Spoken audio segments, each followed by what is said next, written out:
e-bikes than you do on an electric car. They say 500 kilometers. So it's 5:15 in the morning here at North Fremantle. Pretty sleepy, getting ready to gear up for a 4,000 kilometer trip across the country. Yeah, we're going to do it on this El Diablo right here. I've got my batteries just stashed right back here, and then we've got one in the bike right there. We're going to aim to do about 200 kilometers a day. We've got about 6 batteries. That should theoretically get me about 180. So on the big days I might get lucky to come drive by and drop off a new fresh battery, which will be charged by the solar just up here from Energy. There's a lot of power coming out of this van. Yeah, let's do it!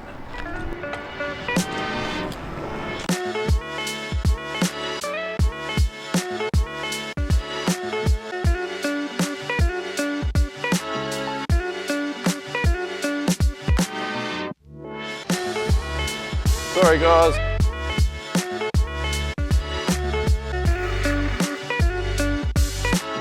First medical emergency of the trip. Just hay fever's kicking in. I'll be like this for the next maybe week and a half.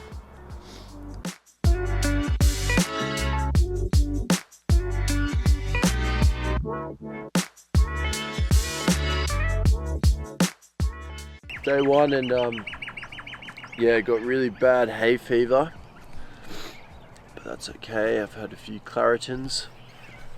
We did around 230 kilometers today, which is a big day, real big day. Started, I think I woke up at 4:20 this morning. A bit of faffing. Got to see some random little country towns. It was quite hilly as well coming up, so I think the rest of the journey is going to be quite flat, so we'll cover more ground in less time. Yeah, just enjoying the nice weather. It would be tough if it was raining right now. I think we're doing 160 tomorrow, so we'll have a bit more time to set up tomorrow afternoon. But yeah, it's been a good day. Another 19 to go, I think. Then we should get to Sydney. It's not that far now. We've had a little dent in it now. Just a little bit more to go.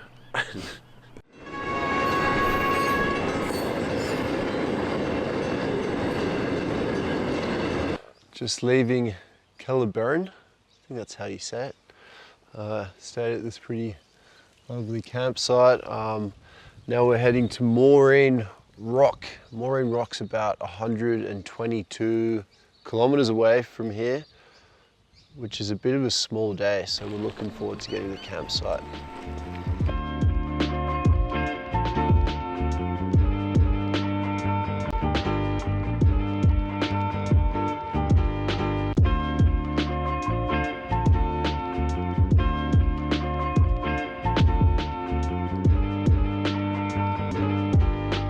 So we just pulled into Meriden in this shut down petrol station.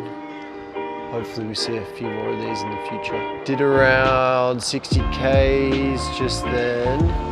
We're gonna aim for around 160, 170 today. I quickly started to notice the vast amount of nothingness around, with very few people about and an abundance of sunshine. Australia has one of the highest solar radiation levels per square metre out of any country in the world, which would suggest charging my e-bike batteries should be an absolute breeze. We just did a campsite now, we just keep the car running. In 13 hours you should be dead if you keep using that. Maybe the calculations are wrong. So we got 2 giant solar panels and we're still not just quite drawing enough power to fully charge all these batteries. So the technology isn't quite there for us. We could probably have whacked another solar panel on, but we're relying a lot on having quite a bit of sun. We do have these 2 giant Renogy batteries as well, but with the distance that I'm trying to cover, we just need as much power as we can get, essentially. but we'll get there.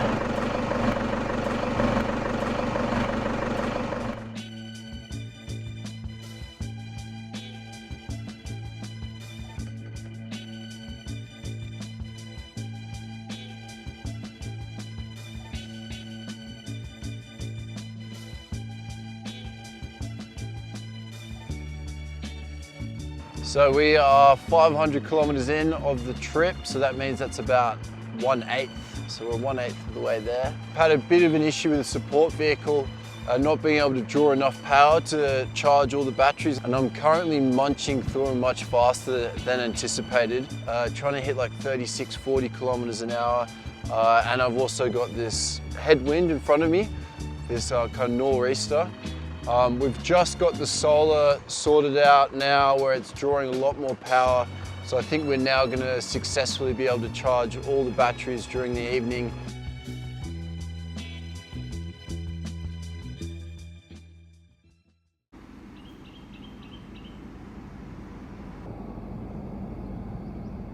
Well, it's definitely changing. Like, we were on a farm originally in Swan Hill, and probably the last 15, 20 years, you notice the difference in the seasons. They seem to get later, wetter, hotter. No, everyone can sort of see it. We just don't know how to fix it. Pretty big country to try and do what, like say something like England or something like that, which is all crammed in together. That's why I've got this real fashionable fluoro hat that's also protecting my neck from getting sunburned. This morning was cold and very mysterious. All the smog made me a little bit anxious actually. Those road trains coming at 1:30 while you're on your bike made me really happy about this purchase. But I'm staying true to wearing thongs the entire trip, and it no doubt made me question that decision at 5:30 this morning when I had to put on my footwear. And we're getting used to waking up early in the morning and just banging out 100, 150 Ks before 10 a.m. which is the way to do it.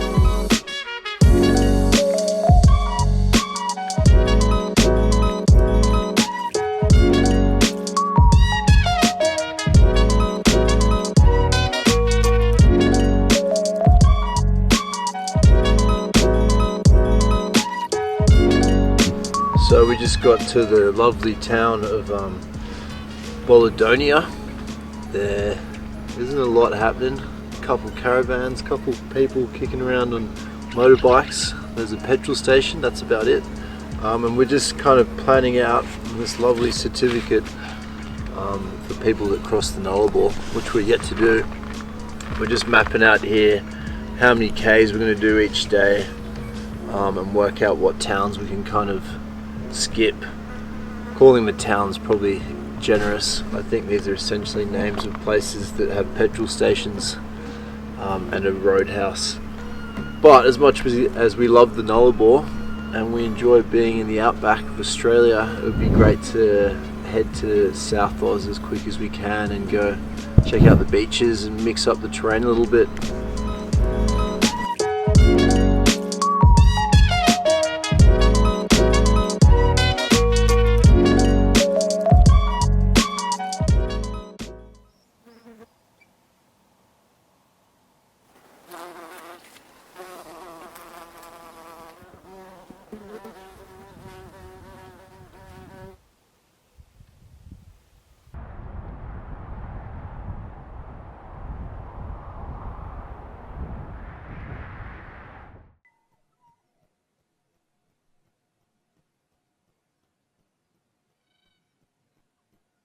And coming in and waving hello and hello again.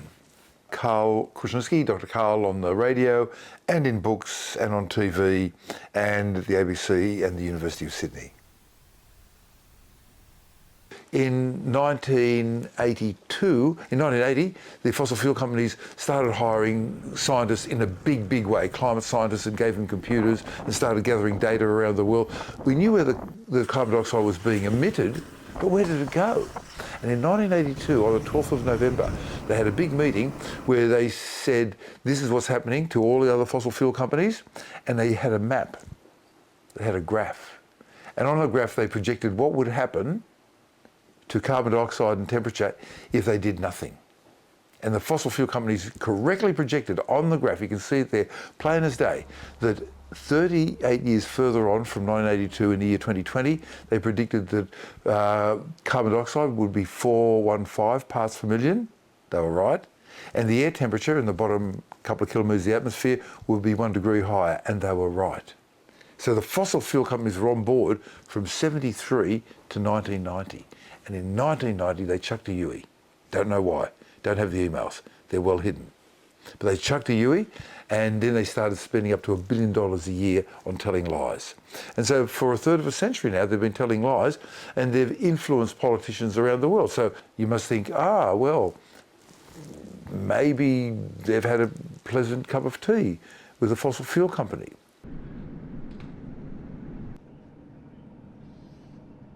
So we've just arrived to Cockle Beatty. You can see that this place, it's just beautiful.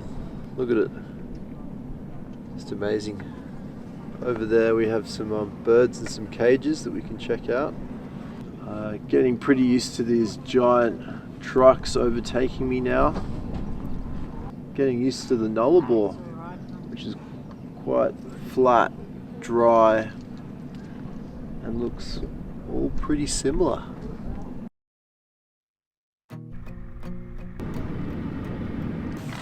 $207 to Mundrabilla. We've been told that Mundrabilla isn't the nicest roadhouse out of them all.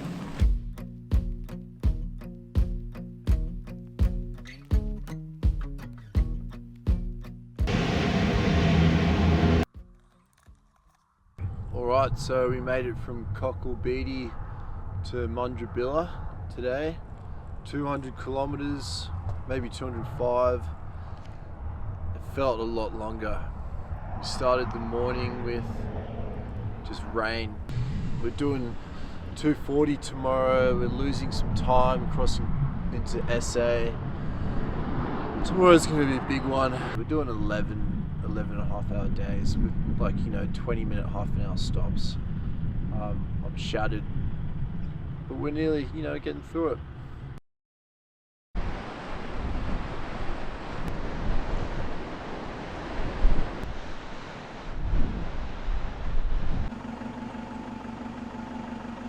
Day 8, we're at Eucla.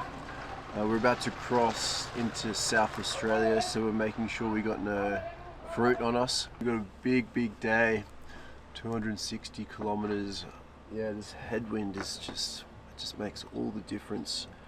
I'm doing about 20 to 30 Ks less on 4 batteries, I'd say, with the headwind. Started at 4:45 this morning. I reckon we'll get into our roadhouse, if we get there, at 7:30, 8 p.m. tonight.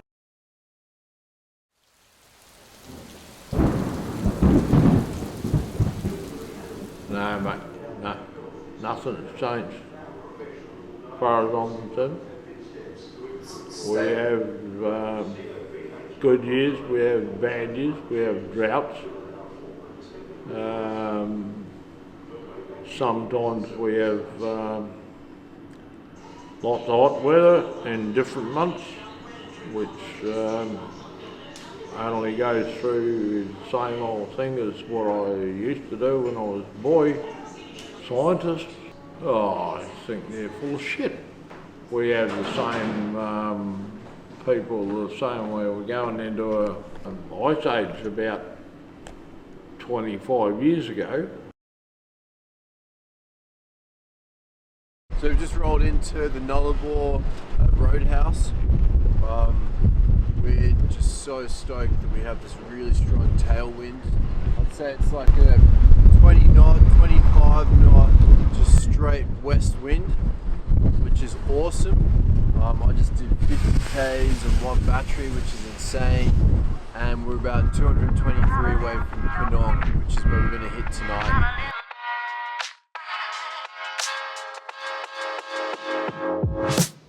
Joe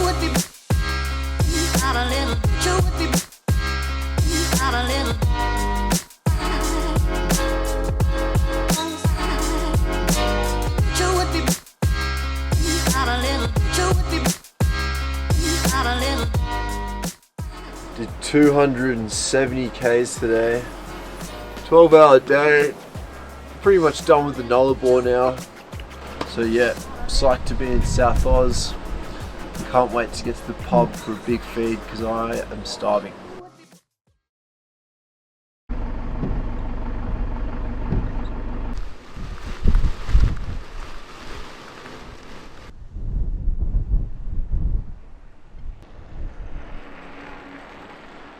So we finally got through the Nullarbor, which is exciting.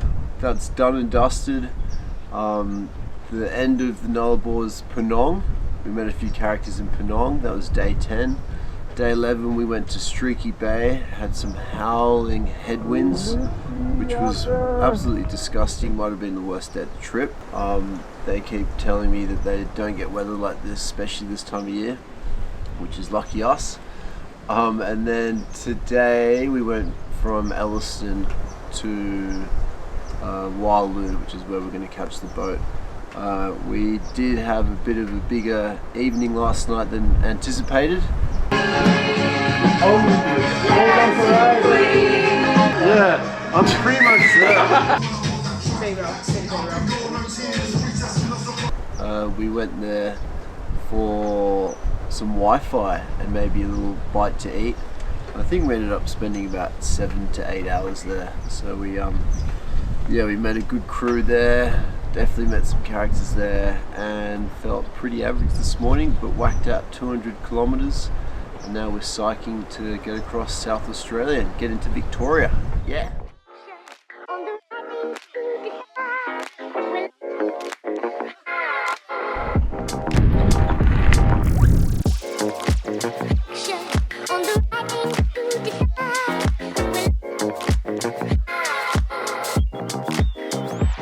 So we just left Lucky Bay. Now we're at a lovely spot called Waialua. The sun has come out. We're staying at a place called Balaclava tonight. Sounds a bit sketchy. We're past the halfway mark. We've got about 1600 Ks to go.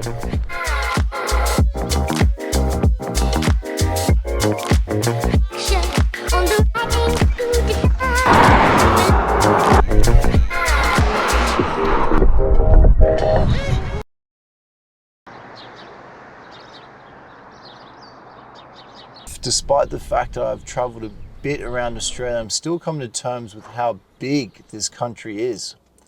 I'm travelling for hours without seeing anything. I do, however, see plenty of roadkill, plenty of trees, and a lot of plastic bottles filled with urine, which truckies fill up and throw out of the window, which is pretty grim. Plastic bottles filled with piss and dead native animals on the side of the road really show our negative impact on this country. Alright, day 15. To be honest, yesterday, day 14 was the low light of the trip. I was just over it. The end is near. We've got a date now, Thursday afternoon. We're gonna make it to Bondi ideally. We've got a few bigger days, hitting in like the early 200s, but super doable. We just changed border again. We're now in Victoria. We're in the same time zone as Sydney. That's got to symbolise something.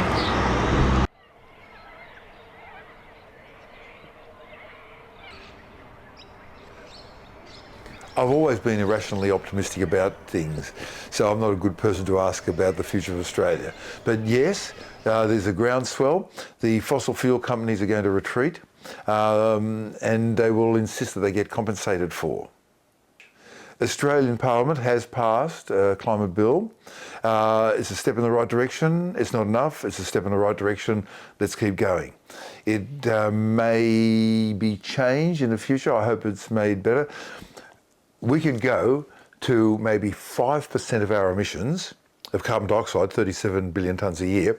We could go to 5% of that within 10 years if we followed the example that America took on the 7th of December 1941. when they got bombed at Pearl Harbor.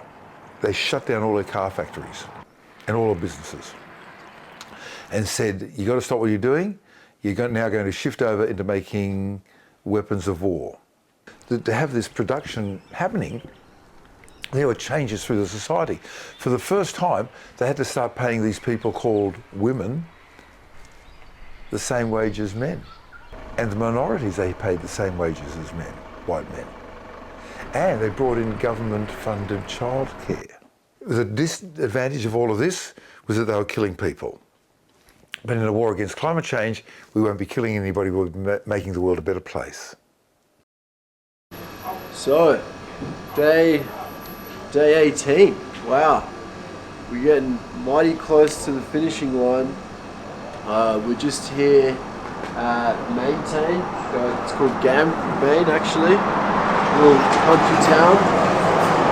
Just went and got a little pie and met some locals, and they heard what I was doing and who I was raising money for, and they just got their wallets out and just donated me some cash straight off the bat, which was pretty legendary.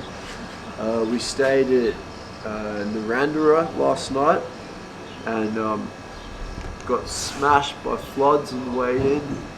I probably took this bike through about maybe 2 feet of flood water, which made me really smelly because flood water stinks. So we have come across some very clear climate change signs. And yeah, it was probably for about maybe 80 meters. I went through really kind of quite deep floods. We're picking a different route now to get into Sydney to avoid all floods. We've seen every single little bit of terrain out here. We've dealt with hail, we've dealt with heat, we've dealt with howling winds, and we have now dealt with floods. Yeah, the last few days we've just seen loads of houses and parks and stuff just completely underwater. The campsite we were meant to stay at last night, the Big Four, was actually completely underwater as well. So yeah, we can definitely see the climate changing out here. Extreme weather events are increasing across Australia, and this is not going unnoticed. In 2024, insurance premiums are forecasted to rise by another 10% across the Australian insurance industry. So we've just stumbled across Darlington Point Solar Farm. This is actually the biggest solar farm in New South Wales. It's got over 1 million solar panels, and it sits on around 2,000 acres of land. It powers around 115,000 households. So if you do the maths, we only need about 250 of these to power the whole of Australia if every Australian had a household, which is crazy to think. It is on 2,000 acres, which sounds like a lot, but after crossing Australia, you see how big it is. And Australia overall is around 1.9 billion acres. So we can definitely fit 250 in, I reckon.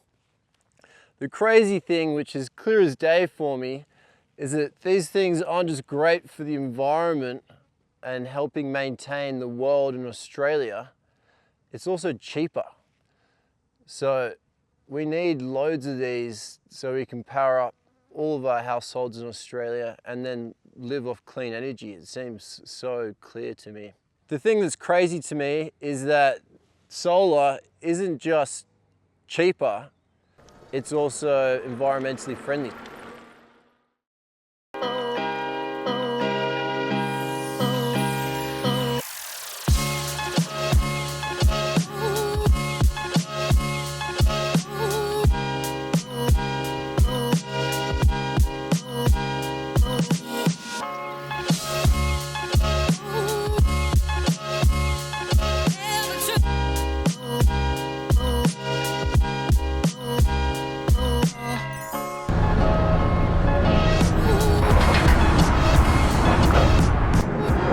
It is day 20. We've come towards the end of our trip. I'm absolutely shattered. We're standing in front of the Vamos warehouse. I'm about to ride my bike to Bondi, a trip that I've done 1,000 times before. I probably do 3 times a week.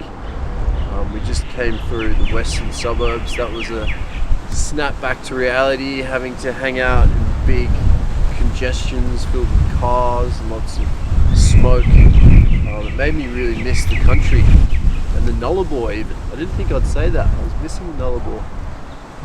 But I'm really tired. I'm really happy to get to Bondi. I'm ready to sleep in bed.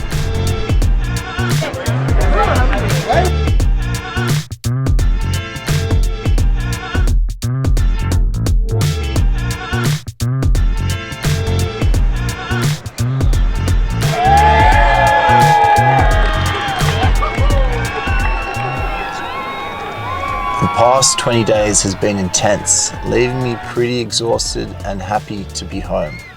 The thought of not having to go anywhere tomorrow feels a bit weird. The trip was harder than I expected, with conditions that were way tougher than we anticipated. We met locals who've lived in the same place their entire life and faced once-in-a-lifetime weather conditions repeatedly, year after year. My trip has made me grasp how big Australia is, one of the biggest countries in the world, but also one with one of the lowest population densities. This, combined with the ability to be able to produce the highest solar radiation levels on the planet, makes this land built to produce clean energy. In saying that, countries with way less resources are beating us on the world stage. With the land as extraordinary and beautiful as Australia, it feels like we have the most to lose. In this journey, I've seen climate change with my own eyes, and if we don't act fast, we've got nothing to lose except this giant opportunity itself.